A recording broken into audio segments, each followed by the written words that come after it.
Assalamualaikum warahmatullahi wabarakatuh. Welcome back to my channel Andrian Way, petani milenial. Oke teman-teman, pada kesempatan eh, siang hari ini ya teman-teman, saya akan sedikit berbagi tips ataupun pengalaman saya untuk menanam cabai ya teman-teman. Dari mulai pengolahan lahan sampai ke hari ini teman-teman. Nah hari ini insya Allah hari saya meninjau tanaman cabai kita, karena besok akan dilakukan pemetikan yang kedua teman-teman. Alhamdulillahirobbil alamin.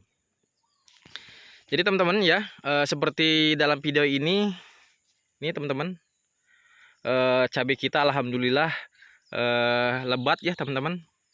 Meskipun mungkin performanya ataupun kelebatannya belum sesuai yang kita harapkan teman-teman, tapi patut kita syukuri alhamdulillah.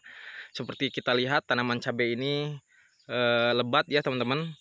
Mungkin masih perkiraan 50% lah dari 100 ya teman-teman.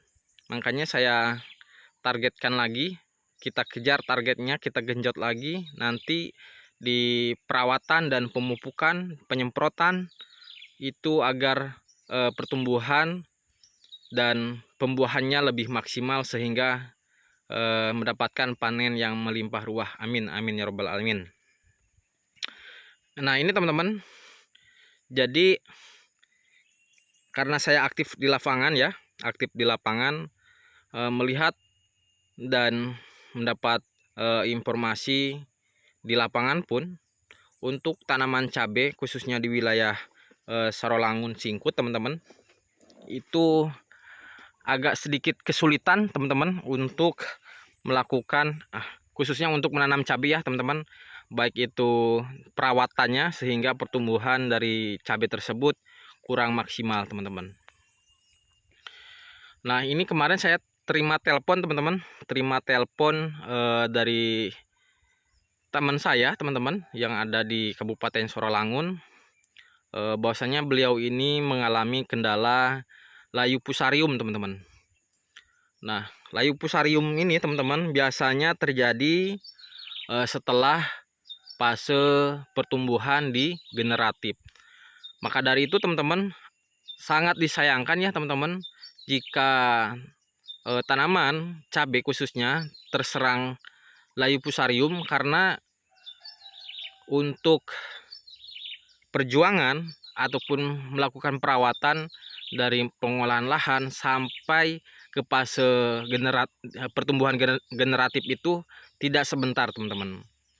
Maka dari itu ketika layu fusarium menyerang tanaman cabai di fase generatif teman-teman, karena rata-rata seperti itu ya teman-teman.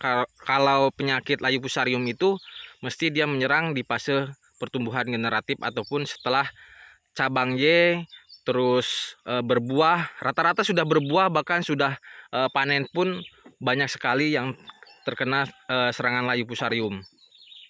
Nah sama teman-teman, teman kita juga itu sudah panen yang pertama, memasuki panen yang kedua, katanya layu fusariumnya tetap menyerang teman-teman, karena sebelum panen itu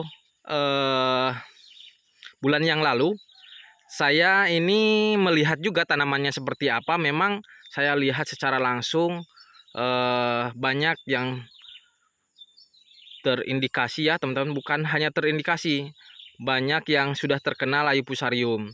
Nah pada saat itu beliau akan melakukan langkah-langkah pengendalian ataupun pengobatan ya, sehingga layu fusarium tersebut tidak menyebar teman-teman.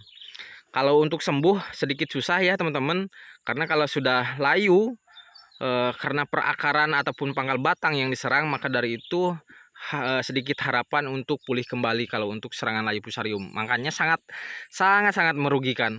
Nah, tips dari saya teman-teman, eh, untuk pengalaman saya sendiri menanam cabai yang saat ini di dalam video ya teman-teman.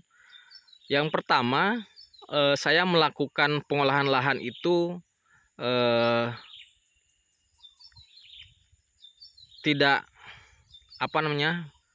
tidak lepas dari yang namanya kohe teman-teman, pupuk organik kohe teman-teman ya, pupuk kotoran hewan. Nah, pupuk kotoran hewan yang saya gunakan itu adalah pupuk kotoran hewan ayam ya teman-teman, ayam potong. Nah, ini teman-teman, sebenarnya lahan ini, pengolahan lahan yang saya lakukan itu 2 tahap teman-teman ya, termasuk 2 tahap lah, meskipun yang keduanya itu ada tahapan yang masuk ketiga karena memang kekurangan tenaga, tapi tetap kita anggap pengolahan lahan ini kita anggap 2 tahap. Yang pertama teman-teman, ketika kita melakukan bedengan, bedengan belum jadi ya teman-teman, tapi sudah dibentuk, itu kita langsung taburkan kotoran hewan teman-teman. Langsung kita taburkan kotoran hewan. Yang saya maksud adalah kohe ayam itu teman-teman ya. Nah, setelah jadi kita lotari teman-teman ya, lotari. Meskipun kita menggunakan lotari itu, mesin lotari kan tidak 100% langsung jadi bedengan teman-teman ya. Maka dari itu teman-teman, ada fase pengserpisan teman-teman ya. Jadi setelah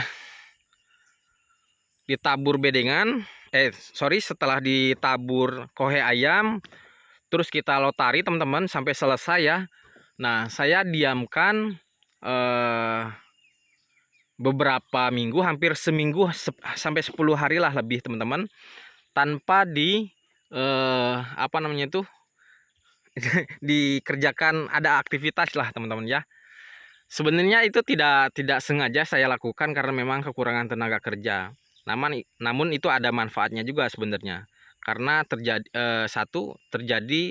terjadinya fermentasi secara alamiah kotoran hewan itu, kohe ayamnya, pupuk organiknya di lahan langsung ya teman-teman gitu. Nah, setelah 10 hari teman-teman, karena di sini secara teknologi kurang memadai ya untuk membuat gulutan, jadi kita gunakan tenaga kerja teman-teman. Nah, tenaga kerja ini dari awal sampai mengservis ini dari awal sampai ke selesai itu, sampai akhir itu kurang lebih hampir 1 bulan teman-teman. Serius, hampir 1 bulan. Bahkan gini teman-teman, sebelum diservis oleh tenaga kerja itu kan, setelah dikasih kohe ayam, setelah buat bedengan, tabur kohe ayam, terus dilotari, diendapkan ataupun didiamkan selama sekitar kurang lebih 10 hari, 1 minggu sampai 10 hari lah, 7 sampai 10 hari. Nah, sudah itu teman-teman, mau diservis, kita tabur lagi, timpah lagi dengan kohe ayam yang baru teman-teman. Nah, padahal sudah, saya yakin fermentasi kohe yang pertama, kotoran hewan, pupuk yang pertama itu sudah terjadi menjadi kompos ya, karena sudah ada terjadi fermentasi karena kurang lebih 10 harian. Nah, karena saya kurang yakin, dalam artian kohenya kurang banyak ya teman-teman, itu saya timpah lagi, karena pada saat itu kan gulutan ini terbuka, belum tertutup, dan di musim hujan teman-teman gitu. Nah, seharusnya juga mungkin teman-teman kalau misalnya mau fermentasi di lahan sebelum ditanam, itu bisa teman-teman setelah jadi gulutan ditutup dengan mulsa agar tidak terkena hujan. Jadi unsur hara dalam kandungan pupuk organik itu, kohe ayam yang kita maksud itu, tidak terbawa air teman-teman. Nah, kemarin itu sebelum kita servis ya teman-teman, karena kurang lebih 10 hari setelah 10 hari itu kita lakukan lakukan penservisan. Nah, yang saya sampaikan tadi, waktu untuk mengservis ini kurang lebih 1 bulanan teman-teman ya, kurang lebih 1 bulanan. Jadi di pertengahan jalan sebelum 1 bulan itu saya cenderung ragu teman-teman ya, karena di musim hujan, terus kohe yang tadinya sudah kita taburkan itu tertimpa hujan terus teman-teman ya, terguyur hujan. Terus saya melihat di parit-parit bedengan itu teman-teman, saya lihat ada genangan air ataupun bekas lumut-lumut kayak yang hijau seperti itu. Artinya itu unsur hara, kotoran pupuk kohe itu terbawa oleh air. Makanya pada saat mengservisan setengah jalan itu kami tabur lagi teman-teman, tabur kohe lagi gitu. Jadi 2 kali tabur. Nah, sudah selesai tabur semua, terus kita servis lagi teman-teman. Jadi servisnya kembali lagi dari awal. Gitulah ceritanya ya teman-teman. Nah, pada saat itu teman-teman, setelah diservis ulang, terus kohe sudah dimasukkan,